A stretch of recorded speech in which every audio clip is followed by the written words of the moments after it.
کسی نے ہاتھ کاٹے، آخر میں آ کر مشکیزے کے اندر تیر مارا، پانی بہہ گیا۔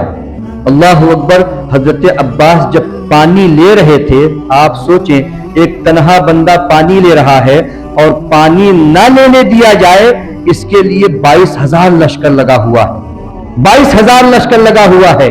اگر ایک ایک انگلی کی بھی جگہ رکھتے تو شاید یہ 22,000 لشکر مل کر سیدنا عباس علمبردار کے پورے جسم پر ہاتھ رکھ دیتے اور کہیں بھی ان کا جسم خالی نہ رہتا۔ لیکن ایسی ہیبت طاری تھی کہ سیدنا عباس علمبردار نے پانی بھر بھی لیا اور پانی پینے کی ایک مرتبہ تمنا بھی امنگے لی کہ اسی نہر فرات سے پانی پی بھی لو، چلو میں اٹھایا بھی پانی پینے کے لیے، لیکن پھر یاد آئی یار میں یہاں آ کر پانی پی لوں اور وہاں میرا بیٹا میرا بچہ حضرت علی اصغر پانی کے لیے بھلک رہے ہوں، ایسا نہیں ہو سکتا، یہ بڑی ناانصافی ہوگی، اور پانی کو نہر فرات میں پھر سے واپس کر دیا۔ ہاں پانی لیا مشکیزے کے اندر، آگے بھی بڑھے اور خیمے کے قریب بھی پہنچ گئے۔ یزیدی فوجیوں نے آپ سے پانی کا مشکیزہ چھینا، تیر مارا، پانی کو بہا دیا، آپ کو شہید کر دیا۔ پورے کربلا کے میدان میں، پوری تاریخ کربلا میں جو تقریباً 3 دن بڑی مشقت کے اور تقریباً 8 دن یا 10 دن پوری کربلا کی تاریخ ہے، اللہ کی قسم پوری تاریخ آپ اٹھا کر دیکھ لیں، کربلا کی پوری کربلا کی 10 روزہ تاریخ اٹھا کر دیکھ لیں۔ سیدنا امام حسین عالی مقام نے جب بھی رب کائنات کی بارگاہ میں دعا کی تو دعا یہی کی، مولا ہمیں استقامت عطا فرما دے، مولا ہمیں استقامت عطا فرما دے، مولا ہم دین کے نام پر ڈٹے رہیں، مولا یہ ہمیں طاقت عطا فرما دے۔ پوری تاریخ کربلا میں آپ یہ نہیں پا سکتے کہ سیدنا امام حسین رب کی بارگاہ میں یہ کہہ رہے ہو مولا پانی دے دے، مولا پانی دے دے، مولا پانی دے دے، نہیں، کیونکہ سیدنا امام حسین جانتے تھے رب کائنات کے محبوب نے ہمیں درس دیا ہے کہ کبھی کبھی تمہیں بھوک میں ڈالا جائے گا، کبھی کبھی تمہیں پیاس میں مبتلا کر کے تمہارا امتحان لیا جائے گا، اور امتحان میں کسی سے پوچھا نہیں جاتا ہے، امتحان کے پرچے کے جوابات کو کسی سے لے کر لکھا نہیں جاتا ہے۔ اب وہ خواہ رسول بارگاہ کی بارگاہ میں، رسول اعظم کی بارگاہ سے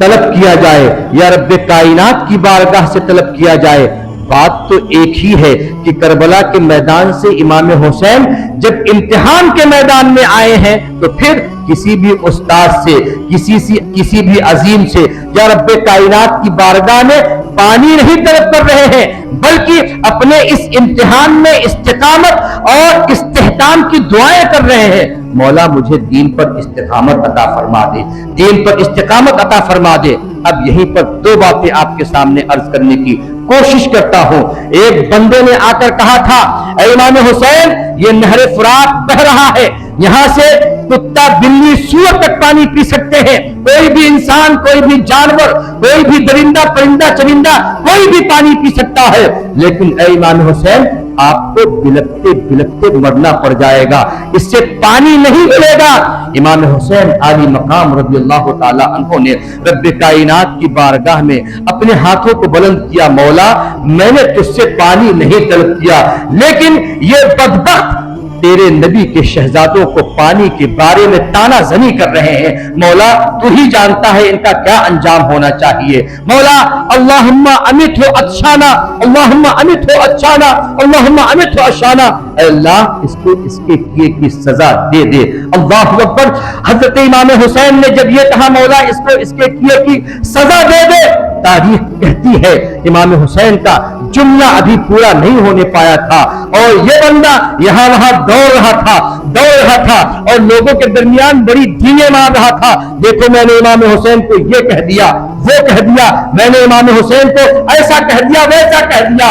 ایسے عالم میں دوڑتے دوڑتے اس کا بھی گھوڑا اس کو دوڑاتا ہوا لے جاتا ہے اور وہ گھوڑے سے گرتا ہے، پھر دوڑ بھاگ کر یہ کہتا ہے مجھے پیاس لگ گئی ہے، اے یزیدی فوج کے کمانڈر، اے یزیدی فوج کے سپہ سالار، مجھے بہت زوروں کی پیاس لگی ہے، العطشان العطشان العطشان العطش العطش، مجھے پیاس لگی ہوئی ہے، کوئی پانی دے دو، ایک گھونٹ پانی پلا دو۔ یزیدی فوج کے لوگ اس کو پانی پر پانی پلاتے جا رہے ہیں، لیکن وہ یہی کہتا ہے مجھے پانی دے دو، مجھے پیاس لگی ہوئی ہے، پانی دے دو، پیاس لگی ہوئی ہے، مجھے کہنے دیا جائے۔ جب امام حسین کی بارگاہ میں اس نے بدزبانی کی تو رب کائنات نے اس کو ایسی سزا عطا فرمائی کہ کربل کے میدان میں جس کے پاس لاکھوں کا پانی ہو، جس کے پاس پانی کے انبار لگے ہوئے ہو، جب وہ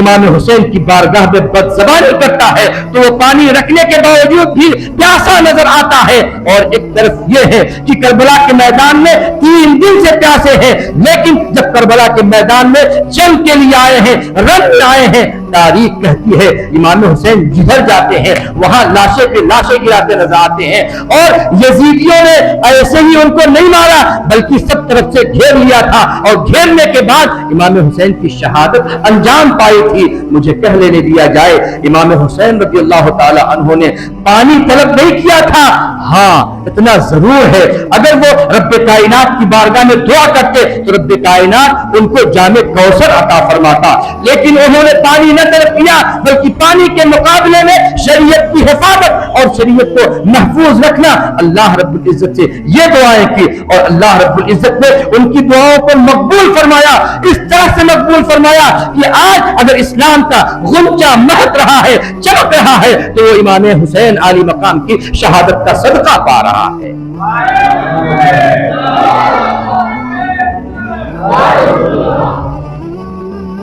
اسی وجہ سے کسی شاعر نے بڑی اچھی بات کہی تھی، اور وہ نظم کی صورت میں کہوں آپ کو اچھا لگے گا۔ امام حسین کی بارگاہ میں شاعر نے کہا تھا رہیں گے حشر تک باقی 72 کربلا والے، رہیں گے حشر تک باقی 72 کربلا والے، رہیں گے حشر تک باقی 72 کربلا والے، رہیں گے حشر تک باقی 72 کربلا والے، یزیدی مٹ گئے باقی، یزیدی مٹ گئے باقی ہے گھر گھر کربلا والے، رہیں گے حشر تک باقی 72، رہیں گے حشر تک باقی 72 کربلا والے۔ اور سنو اے ظالمو تم پیاس کا تانا نہ دو ان کو، سنو اے ظالمو تم پیاس کا تانا نہ دو ان کو، سنو اے ظالمو تم پیاس کا تانا نہ دو ان کو، سنو اے ظالمو تم پیاس کا تانا نہ دو ان کو، سنو اے ظالمو تم پیاس کا تانا نہ دو ان کو، کہ رکھتے اپنی ٹھوکر میں، کہ رکھتے اپنی ٹھوکر میں سمندر کربلا والے ہے، رکھتے اپنی ٹھوکر میں ہے، رکھتے اپنی ٹھوکر میں سمندر کربلا والے، رہیں گے حشر تک باقی 72 کربلا والے، رہیں گے حشر تک باقی 72 کربلا والے۔ اور میرا یہ وجدان کہتا ہے یار ہماری تاریخ کا ایک حصہ ہے، ہم نے یہ دیکھا نبی کے شہزادے پانی کے لیے ترستے نہیں ہیں،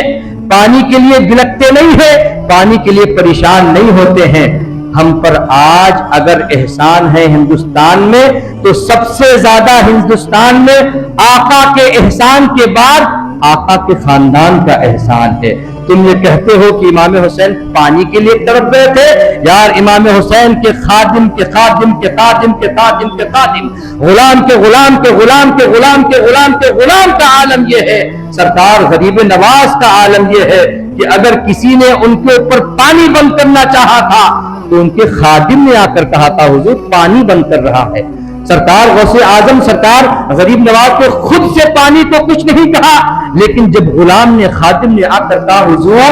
پرتھوی راج ہمارا پانی بند کر رہا ہے، ہم کیا کریں؟ تو سرکار غریب نواز نے فرمایا کرنا کیا چاہیے؟ کہا حضور اس پانی کو ہمارے لیے ہونا چاہیے اور ہم بھی اس کو یوز کر سکیں، استعمال کر سکیں، اس کی قدرت ہمیں بھی ملنی چاہیے۔ یار سرکار غریب نواز نے کیا فرمایا تھا اور کیا کیا تھا وہ ہم کو آپ کو سب کو معلوم ہے۔ سرکار غریب نواز نے اپنے خادم سے فرمایا تھا تمہارے پاس کوئی چیز ہے؟ اس نے کہا حضور فقیر آدمی ہو، کیا میرے پاس رہے گا؟ کہا فقیر آدمی ہو، کاسا تو تمہارے پاس ہے؟ فقیر کے پاس پچھلے زمانے میں کاسا ہوتا تھا، ایک چھوٹی سی چیز کالی سی چیز ہوتی تھی جس میں وہ لوگوں سے مانگ کی چیزیں رکھا کرتا تھا۔ سرکار غریب نواز نے اس کو کہا کہ کاسا تو تمہارے پاس ہے، جاؤ اس پانی سے کہہ دو سرکار غریب نواز نے تجھے بلایا ہے، سرکار غریب نواز نے تجھے بلایا ہے۔ اور عالم کیا ہوا آپ نے بھی دیکھا ہوگا، ہم نے بھی دیکھا ہے، بار بار دیکھا ہے۔ انا ساگر جو تقریباً 3 سے 5 یا 10 کلومیٹر پر پھیلا ہوا ایک عظیم تالاب ہے، بڑی بڑی مچھلیاں ہیں اور آج تو باقاعدہ اس میں اچھی بزنس ہو رہی ہے، لوگ ٹاپو بنائے ہوئے ہیں، بزنس کر رہے ہیں۔ لیکن 10 کلومیٹر میں پھیلا ہوا تالاب، اس کا پانی جب سرکار غریب نواز کا حکم ہوتا ہے تو وہ سارا کا سارا پانی کیسے کوزے میں سما جاتا ہے، وہ تاریخ کا حصہ ہے۔ سرکار غریب نواز نے صرف یہ کہا تھا مجھے بھی جانے کی ضرورت نہیں ہے، میں تو امام حسین کا غلام ہوں، مجھے جانے کی ضرورت نہیں ہے، تم میرے خادم ہو، جا کر اس پانی سے انا ساگر سے کہہ دینا اے انا ساگر اگر تو مسلمانوں کے لیے استعمال نہیں کیا جا رہا ہے تو سرکار غریب نواز نے تجھے اپنے پاس بلایا ہے۔ یار سرکار غریب نواز کی بات سنتے ہی وہ انا ساگر کا پانی انا ساگر میں نہیں رہتا، انا ساگر کا سارا پانی، سارا کا سارا پانی اللہ کی قسم اگر اندازہ لگایا جائے تو نہ جانے کتنے لاکھ کتنے کروڑ ڈرم پانی ہوں گے، وہ سارا کا سارا پانی ایک کوزے میں آ کر سما جاتا ہے۔ ان کا غلام ان کا خادم سرکار غریب نواز کی بارگاہ میں لا کر رکھ دیتا ہے۔ سرکار غریب نواز علیہ رحمت رضوان ارشاد فرماتے ہیں اے لوگوں دیکھ لو اللہ کے رسول کے شہزادوں کا عالم یہ ہے، اللہ کے رسول کے نواسوں کے غلاموں کے غلاموں کے غلاموں کے غلاموں کے غلاموں کا عالم یہ ہے کہ اگر وہ پانی کو حکم دے دے تو پانی پورا کا پورا پانی ان کے در پر، ان کے گھر پر، ان کے دروازے پر، ان کے گلاسوں میں، ان کی آماج گاہوں میں آ جاتا ہے۔ مجھے کہہ لینے دیا جائے جب سرکار امام حسین علیہ الصلوۃ والتسلیم اور امام حسین رضی اللہ تعالی عنہ کے گھر کے غلاموں کا یہ عالم ہے کہ وہ غلام جن کی پیدائش بھی آج 100 سال کے بعد تقریباً 12 سے 15 پشتوں کے بعد ہوتی ہے، جب 12 سے 15 پشتوں کے بعد کے شہزادوں اور غلاموں اور بیٹوں کا عالم یہ ہے کہ یہ کہہ دے پانی کاسے میں آ جائے تو پانی کاسے میں آ جاتا ہے اور پوری دنیا ان کی محتاج نظر آ رہی ہوتی ہے۔ مجھے کہنے دے اگر سیدنا امام حسین عالی مقام نے کربلا کے میدان میں نہر فرات کی طرف اشارہ کر دیا ہوتا تو قسم خدا کی وہ نہر فرات بہنا بند ہو کر کے تمام لوگوں کے پانی کو بند کر دیا جاتا اور وہ سارا کا سارا پانی سیدنا امام حسین عالی مقام کے خیمے میں جلوا کر ہو جاتا۔ لیکن امام حسین علی مقام رضی اللہ تعالی عنہ یہاں صرف اور صرف کرامت دکھلانے کے لیے نہیں آئے تھے، کرامت دکھلانے کے لیے نہیں آئے تھے، بلکہ استقامت کا معنی بتلانے آئے تھے، استقامت سمجھانے آئے تھے کہ یہ کرامتیں تو اولیاء کرام سے صادر ہوتی ہی رہیں گی، لیکن استقامت بھی کوئی چیز ہے کہ جب اسلام اور مقابل اسلام اور دشمن اسلام جب صف آرا ہو جائیں تو اے لوگوں تمہیں اس وقت بھی فکر کرنے کی ضرورت نہیں ہے، تمہیں اس وقت بھی سیدنا امام حسین علی مقام کے کردار کی طرف نظر رکھنا ہے۔ اور میں کہتا ہوں بخدا ہماری جماعت کا ہر بچہ جب مقابل میں دشمن کی آئے اور وہ امام حسین کا جلال دیکھ لے گا، امام حسین کا جذبہ دیکھتا ہے، تو پھر اس کے رگوں میں جو خون دوڑتا ہے اس کو دیکھ کر کے باطل اپنی راہیں اختیار کر لیتا ہے، اور وہ بھی امام حسین کے اس انداز میں امام حسین کی تعریف کرتا نظر آتا ہے کہ امام حسین یقینی بات ہے قتل کر دیے گئے، لیکن رب کائنات نے انہیں زندگی عطا فرمائی، اور ایسی زندگی عطا فرمائی کہ ہم اور آپ تو چلے جائیں گے، ہمارا ذکر بھی ختم ہو جائے گا، ہمارا ذکر بھی کرنے والے لوگ نہیں ہوں گے، 150 سال 200 سال کے بعد ہمیں کوئی یاد نہیں کرے گا، لیکن میں یہ کہتا ہوں جب تک یہ زمانہ رہے گا امام حسین رضی اللہ تعالیٰ عنہ کو زمانہ یاد کرتا رہے گا۔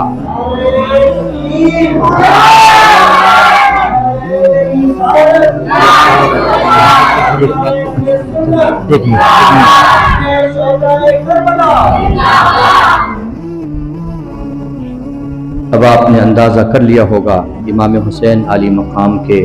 اس پورے واقعے سے ہمیں کیا نظریہ ملتا ہے۔ ہمیں یہ نظریہ ملتا ہے کہ اے لوگوں جب تم مشکلات میں گھر جاؤ تو پھر امام حسین کی یاد تمہیں منانی چاہیے، امام حسین کا کردار تمہیں اپنانا چاہیے۔ جب امام حسین کا کردار آپ اور ہم اپنائیں گے تو پھر امام حسین کی بارگاہ میں ہم بھی اس طرح سے خراج عقیدت پیش کریں گے اور کہیں گے تو زندہ ہے واللہ، تو زندہ ہے واللہ،